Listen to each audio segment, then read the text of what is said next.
एक खूबसूरत और शानदार महल के अंदर एक निहायत हुसैन शहजादी रहती थी जिसका नाम सेहर था। वो बादशाह की इकलौती बेटी थी और अपने हसन और जमाल की वजह से सारे मुल्क में मशहूर थी। सेहर की जिंदगी में हर खुशी मौजूद थी सिवाय एक के, वो बोल नहीं सकती थी।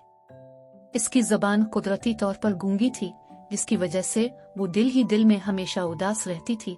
सेहर के दिल में हमेशा यह ख्वाहिश रहती थी कि काश वो बोल सकती, अपने जज्बात और ख्यालात को दूसरों तक पहुंचा सकती।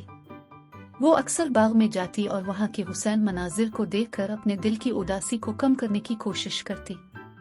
एक दिन जब वो अपने महल के बाग में घूम रही थी तो अचानक इसे किसी की चीखने की आवाज सुनाई दी। सेहर तेजी से इस आवाज की तरफ बढ़ी। जब वो वहां पहुंची तो उसने देखा कि एक परी एक दरख्त के नीचे बैठी हुई है और इसका एक पर जल रहा है। परी मदद के लिए पुकार रही थी। सेहर फौरन बाग के एक फवारे से पानी ले आई और इसे परी के पर डाल दिया।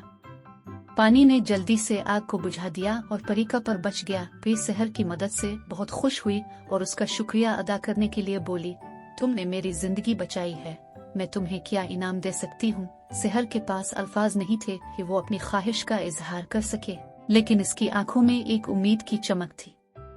परी ने सेहर की हालत को समझा और अपनी चमकती हुई जादुई छड़ी निकाली। परी ने छड़ी को सेहर के गिर्द घुमाया और एक खूबसूरत रोशनी की किरण निकली। इस रोशनी ने सेहर को घेर लिया और चंद लम्हों बाद वो रोशनी खत्म हो गई।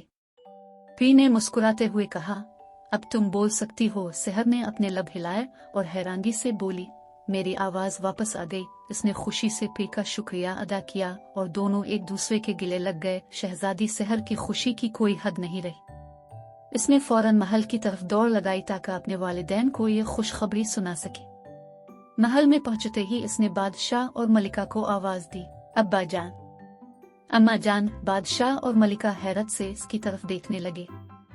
उनके चेहरों पर हैरानी के साथ साथ खुशी के आसार भी वाज़े थे। बादशाह ने सेहर को गिले लगा लिया और कहा, मेरी बेटी, तुम्हारी आवाज वापस आ गई है। सेहर ने अपने वालिदैन को सारा किस्सा सुनाया कि किस तरह इसने परी की मदद की और उसके बदले में अपनी आवाज पाई। मलिका की आंखों में खुशी के आंसू थे। उन्होंने अपनी बेटी की बहादुरी और रहमदिली की तारीफ की। परी की दी हुई यह नेमत सेहर के लिए एक नई जिंदगी का आगाज थी। वो अब न सिर्फ अपनी खूबसूरती बल्कि अपनी आवाज के जादू से भी सबको मशहूर करने लगी। सेहर ने इस दिन से ये अहद किया कि वो हमेशा दूसरों की मदद करेगी और हर एक के दुख दर्द को बांटने की कोशिश करेगी। ये कहानी इस बात की याद दहानी है कि सच्ची खुशी दूसरों की मदद करने और दिल की गहराइयों से की गई दुआओं में छुपी होती है। सेहर की जिंदगी में आई ये तब्दीली न सिर्फ इसके लिए बल्कि इसके पूरे खानदान और सल्तनत के लिए खुशियों का सबब बनी और यूं सेहर और उसकी सल्तनत में हमेशा खुशी और मोहब्बत का दौर दौरा रहा।